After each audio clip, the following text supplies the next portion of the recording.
I've constantly, throughout my entire life, been surrounded by teachers, and because of that, have an incredibly strong appreciation for the incredible work that they do every day. And I have a tremendous amount of faith and confidence in teachers and what they can do for children. And the research bears this out. It is very clear that having a high-quality teacher in front of kids every day can make a tremendous influence on those children's lives.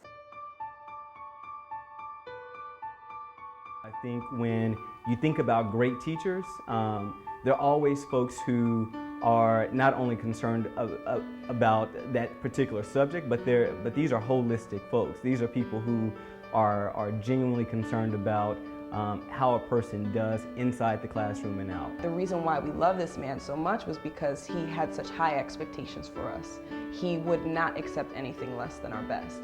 And because he believed in us, we lived up to his expectations. So I just think that a teacher like that really transformed my life and what I decided to do, and I think he's one of the reasons why I became a teacher myself. She singled me out after one art lesson that she had given the entire class and said, "You know what, Bill, you're really creative. I think you have some skill and some talent in art, and I think you should look at maybe doing that as a living." And ever since that moment, I always remember that, every day as I work as a creative person and as an artist, that it was really a teacher who put me on this path. The ones that have stood out to me have the same qualities. They were always very nurturing, very caring. These are teachers that weren't just teachers from the 7 o'clock to 3 o'clock when school was out.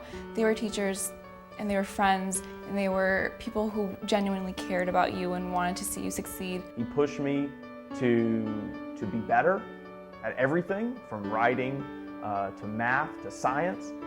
He made me believe that I could go on and achieve whatever I wanted to, that I was academically gifted.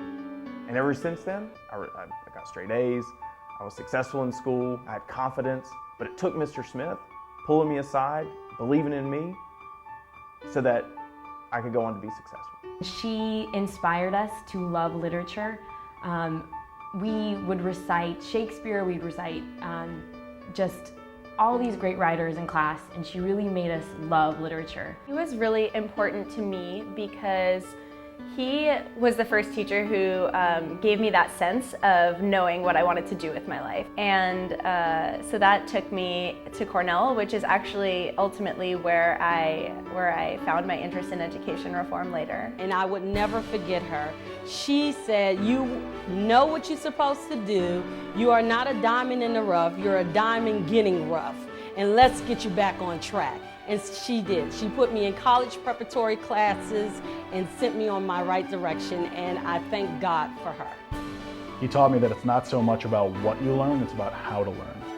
And I think that lesson can carry through a professional life, through a career, learning how to critically think and analyze problems, problem solving, teamwork, how to read critically, and think for yourself. And I think that was the most powerful lesson I could have taken.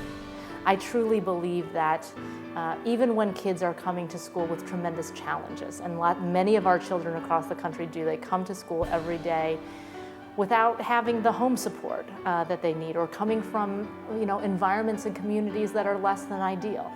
And that makes learning harder. But when you have a highly effective teacher in that classroom with that kids, it can change their life trajectory. I know it can. The research shows that.